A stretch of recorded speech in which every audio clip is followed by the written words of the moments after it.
Okay, so today's topic is Pentium processor. So first we discuss the characteristic of Pentium. So if we know the characteristic of Pentium, then almost we know about all about the Pentium processor. So क्या है characteristic इसकी, जैसे कि पहले भी थी हमारे processors में, हमने 805 और 806 पढ़ा था। तो देखते हैं, पहले स्टार्ट करते हैं, धीरे धीरे सब समझ जाएंगे क्या कौन कौन सी करेक्टरिस्टिक हैं, उनके क्या फ़ायदे हैं। देखो, पहली करेक्टरिस्टिक है, जैसे देखो मैक्सिमम रेट स्पीड। अब देखो ये मैक्सिमम रेट स्पीड क्या है, देखो जो फर्स्ट जनरेशन है वो मिनिमम उसमें कितनी होती है, मतलब first generation means obviously starting से ही हम डेवलप करना चालू हैं तो स्टार्ट में कुछ कम होगा, 60 to 66 megahertz, and then second generation में 90 to 100 मेगाहर्ट्ज़। देखो जैसे 8086 था, 8086 की स्पीड कितनी थी, 8086 की स्पीड कितनी थी, 6, 7 और 8 मेगा। ठीक, नाउ पेंटियम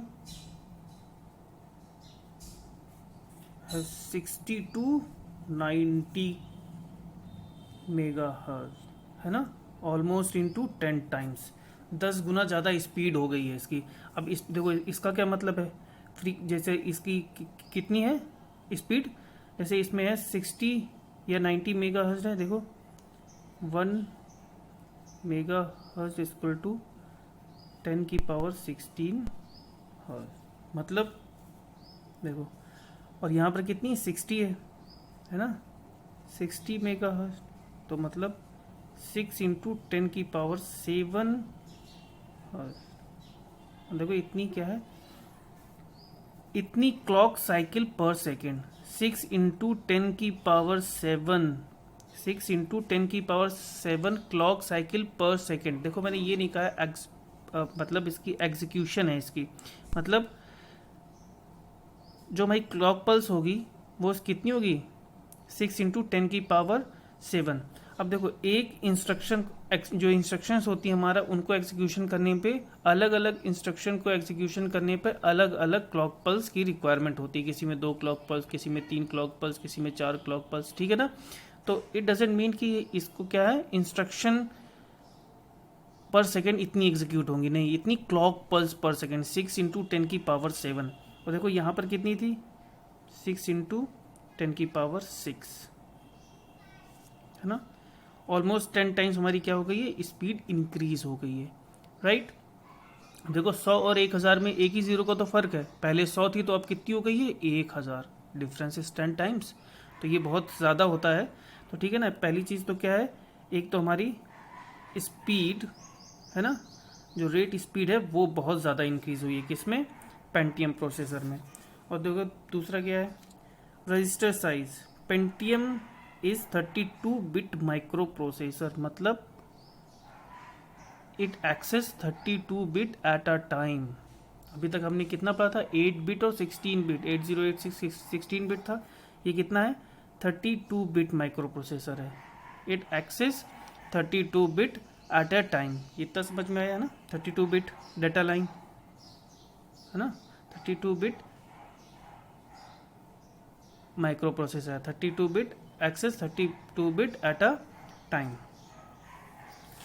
देखो अभी इसका मतलब ये, देखो इससे पहले जो प्रोसेसर पढ़े थे उसका मतलब यही होता था कि 32 बिट माइक्रो प्रोसेसर है तो 32 बिट ही डाटा लाइन होंगी, मगर इसमें इसका मतलब ये नहीं है, अभी हम आगे समझेंगे क्या है। लेकिन ये है कि ये जो है 32 bit at a time process करता है, ठीक है ना, जो प्रोसेसर होता है 32 bit at a time process कर पाता है।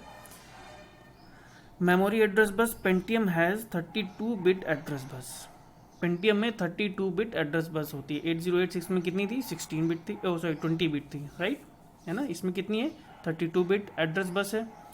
अगर 32 बिट एड्रेस बस है तो कितने एड्रेस पॉसिबल है, तो 2 की पावर 32, तो एक एड्रेस में 1 बाइट, तो 2 की पावर 32 में 2 की पावर 32 बाइट, तो 2 की पावर 32 बाइट का मतलब 2 की पावर 2 इंटू 2 की पावर 32 4, ये क्या है, GB, 4 GB होगी इसकी क्या एक्सेस, ये 4 GB एक्सेस कर सकता है हमारा पेंटियम प्रोसेसर, कितना एक्सेस कर सकता है, 4 GB एक्सेस कर सकता है।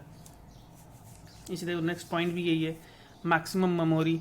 देखो इसमें फिजिकल मेमोरी कितनी हो सकती है, कितनी एक्सेस कर सकता है हमारा पेंटियम प्रोसेसर, 2 की पावर 32 4 GB एक्सेस कर सकता है, राइट। अब देखो एक चीज़ आई है, एक्सटर्नल डेटा बस, क्या लिखा हुआ है, Pentium has 64 bit external data bus. अब देखो इन दोनों में डिफरेंस देखो, हमने ये अभी यहाँ के पढ़ा है, Pentium is 32 bit microprocessor, है ना, इसका मतलब तो 32 bit at a time process कर सकता है डेटा, है ना, रीड करना है, राइट करना है, मगर इसमें आखिरकार ये क्यों लिखा है, पेंटियम है 64 bit external data bus. 64 bit data bus क्यों है, 32 बिट एक्सेस कर सकता है एक समय में, तो 64 डेटा लाइन का क्या मतलब है, जब 32 ही से एक्सेस कर रहे हैं तो बाकी 32 क्या करेंगे। तो देखो इसमें एक बहुत ही इम्पॉर्टेंट फीचर होता है, ठीक है ना, इसमें टू वे पाइपलाइन, मतलब 2 पाइपलाइनिंग एक्सेस होती हैं पैरेलली। कैसे देखो, लाइक हम अगर ऐसा कहें कि 2 प्रोसेसर एक साथ जोड़ दिए गए हों, है ना, एक प्रोसेसर ये और एक प्रोसेसर ये, 32 बिट ये एक्सेस करेगा और नेक्स्ट 32 बिट ये एक्सेस करेगा, ठीक है ना, टू पाइपलाइनिंग होती हैं,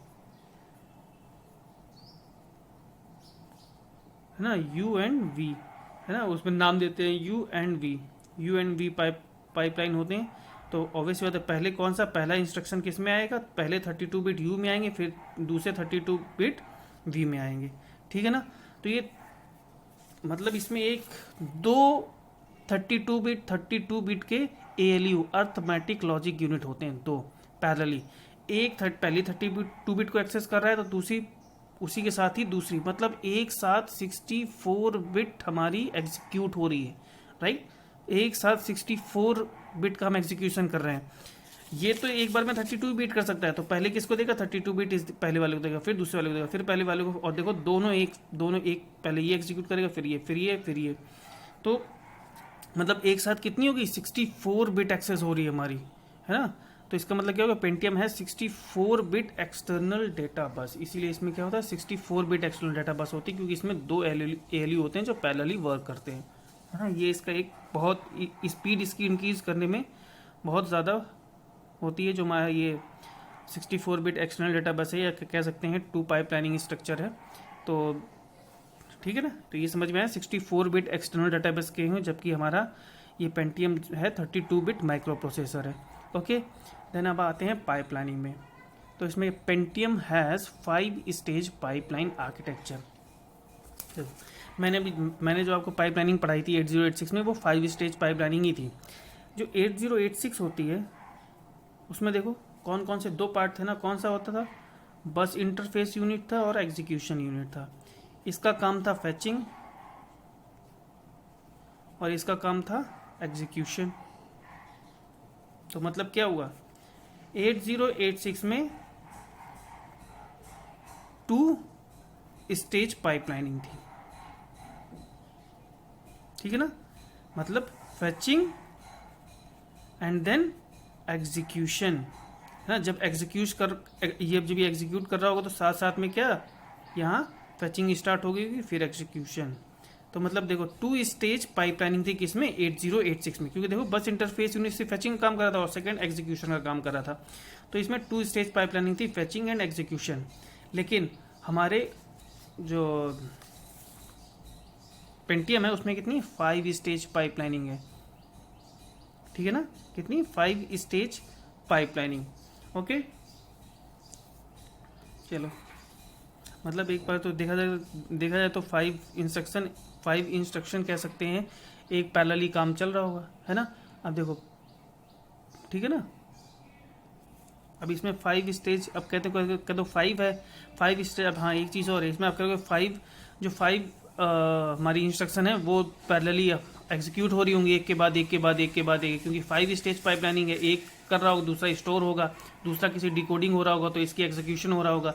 लेकिन 5 नहीं, एक्चुअली कितने होते हैं, 10 होती हैं। क्यों, क्योंकि ये क्या है, 2 वे पाइपलाइनिंग स्ट्रक्चर है ना। देखो 64 बिट कर रहा है ना, 5 यहाँ पर 5 यहाँ पर, मतलब टोटल कितनी 10 इंस्ट्रक्शन एक साथ एग्जीक्यूशन में है। वो अपने अपने स्टेज में है, लेकिन कितनी 10, 5 इस पाइपलाइन में, 5 इस पाइपलाइन में, और ये कितनी, क्योंकि एक में कितनी 5 स्टेज पाइपलाइनिंग है, ठीक है ना।